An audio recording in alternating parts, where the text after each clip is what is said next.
Como é que nós vamos atender essa população vítima do coronavírus se nós temos no Brasil hoje 6.500 médicos intensivistas e é necessário 40 mil médicos intensivistas? O problema nunca foi ventilador, o problema sempre foi atendimento médico e de enfermagem que nós não temos em número suficiente para atender essa demanda toda.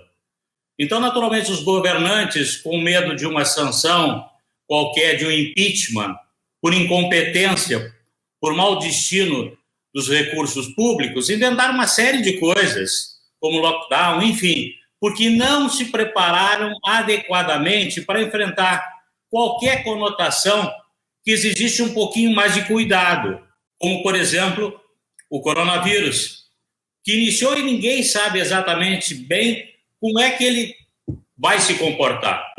Tudo é muito relativo. Hoje a gente pega um ou outro jornal ou emissora de televisão e recebe a informação, ou mesmo as redes sociais, que deixaram de usar a vacina X, Y ou Z por uma ou outra questão qualquer.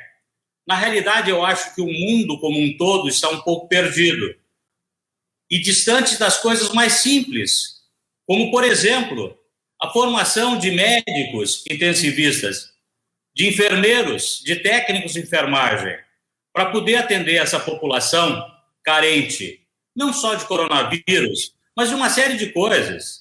Na realidade, nós vivemos uma utopia. Nós vivemos, na realidade, o comportamento da sociedade como um todo é muito hipócrita. Não se fala sobre o substantivo, que é a causa, se fala sobre o efeito. E aí, por quê?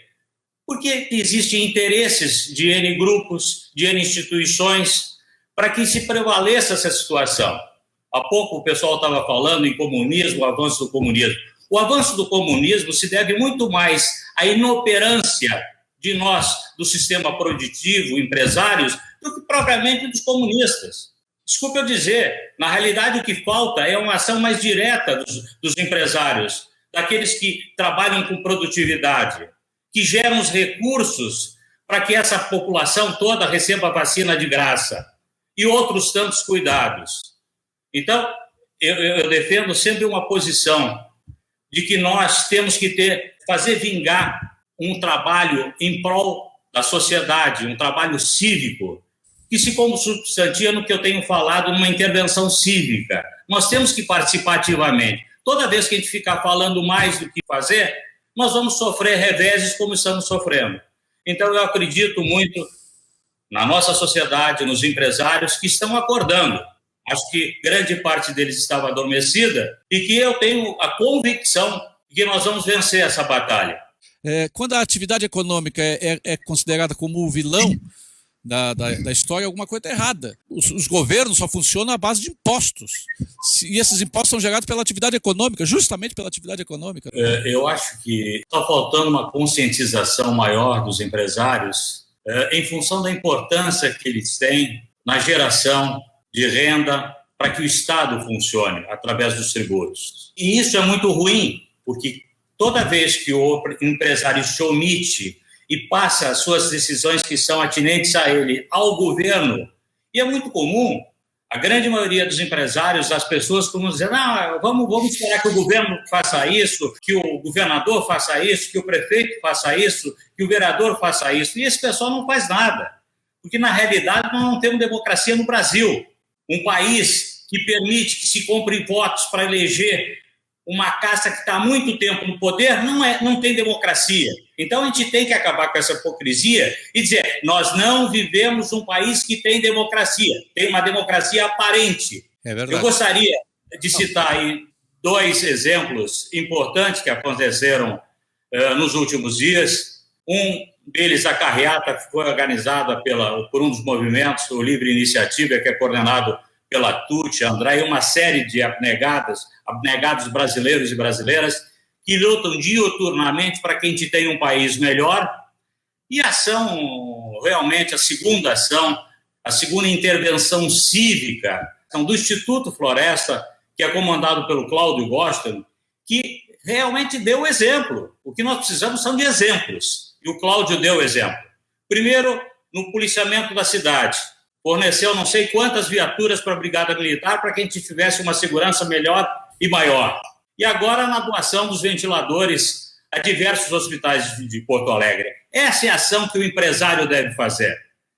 Essa é a ação que todos nós esperamos, é a participação efetiva e cobrar realmente dos governantes aquilo que nós contribuímos com impostos no dia a dia. Eu acho que esse é o caminho, é uma participação maior dos empresários. De ontem até agora, em 24 horas, mais de 2,5 milhões de pessoas já assinaram um abaixo-assinado para o impeachment do ministro Alexandre de Moraes. Vai dar lastro a um pedido do senador Cajuru. Essa iniciativa do abaixo-assinado foi do Caio Coppola. O que vocês acham disso? Eu queria dizer e vou reafirmar que a causa disso tudo é um sistema frágil de democracia, que é a mesma coisa que não ter democracia. Porque nós, aparentemente, dizemos, vivemos uma democracia mentira. Os deputados recebem dinheiro para comprar votos. Esses mesmos deputados se elegem prefeitos, governadores, deputados, senadores e escolhem quem? Os ministros do Supremo. Então, nós não temos democracia. E nós só vamos conseguir mudar esse país na medida que nós todos fizermos aquilo que estamos fazendo, que é participar, dando exemplos, porque senão nós não vamos conseguir nada. Cada vez mais o Estado vai entrar na nossa casa, vai entrar na nossa vida e vai fazer tudo que o Estado sabe fazer de pior, que é prejudicar o ser humano e o indivíduo. Mas o Sérgio está absolutamente correto. A Constituição de 88 implantou uma ditadura socialista disfarçada de democracia.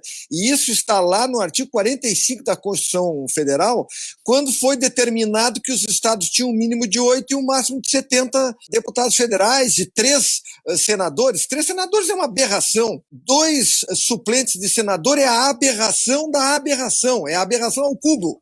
Entendeu? Então, isso aí destruiu a democracia. Eu costumava chamar o Brasil de um simulacro de democracia. A partir do momento que lá atrás, no impeachment da Dilma, começaram, o STF, que é o guardião da Constituição, começou a rasgar a Constituição, eu passei a achar que nem simulacro de democracia é. Muito obrigado pela participação, sucesso, e eu espero que todos nós, em breve, tenhamos um país mais justo, onde todos tenham as mesmas oportunidades. Muito obrigado. Obrigado, Sérgio.